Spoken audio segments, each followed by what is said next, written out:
We step into a world of shadows, where loyalty is tested and every blade carries a story.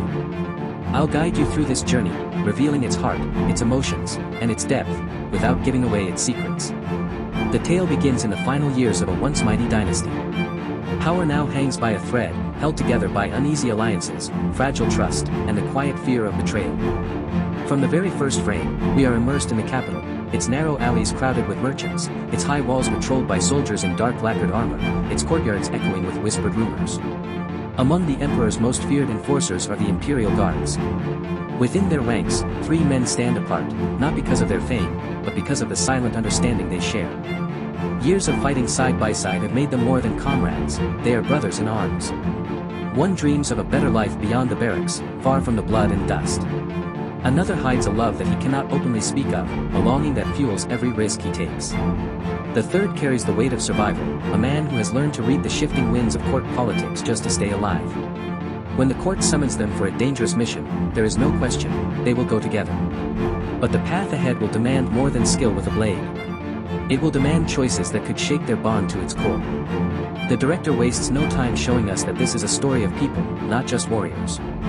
The opening balances the grandeur of history with the intimacy of human ambition. We see them in action, but also in silence, those small pauses that tell us there's more to each man than meets the eye. The mission leads them through winding streets, dimly lit tea houses where information is traded like gold, and grand halls where the air is thick with ceremony and hidden intent. Everywhere, the three guards walk a tightrope. One wrong word could mean disgrace, one wrong step could mean death. In the public eye, they are the emperor's loyal swords. In private, each harbors fears and desires that could pull them in different directions. A whispered exchange in a crowded market.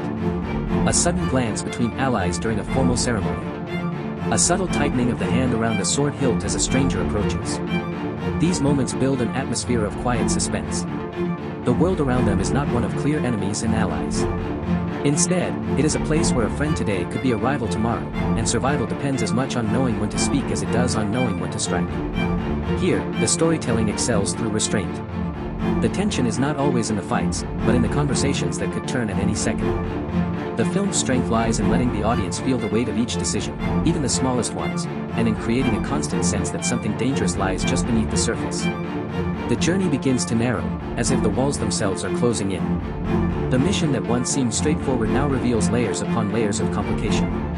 Loyalties that once felt unshakable begin to show strain. Promises made in the safety of the barracks are tested in the heat of real danger. The three men still fight side by side, but there are moments now where hesitation creeps in, hesitation that can mean the difference between life and death. The story takes us from torchlit corridors to open fields under a cold, silver moon. In each place, the bond between the three is tested, sometimes by outside forces, sometimes by the pull of their own hearts. Every duel, every standoff, is more than a clash of steel, it is a reflection of the choices they have made and the ones they still fear to make. And through it all, the question remains, in a world where trust is a rare currency, can brotherhood survive? By this stage, the film is as much about emotional survival as it is about physical survival. Every confrontation becomes a mirror for the characters' inner struggles. The choreography is precise and beautiful, but it is the emotional beats between the clashes that leave the deepest mark. And so the journey draws to its end. I won't speak of who prevails, or what becomes of the bonds forged in blood and silence, those moments are for you to witness. What I will say is this, the story leaves behind not just the memory of its battles, but the lingering ache of choices made in the half-light of duty and desire. It's an ending that resists easy answers.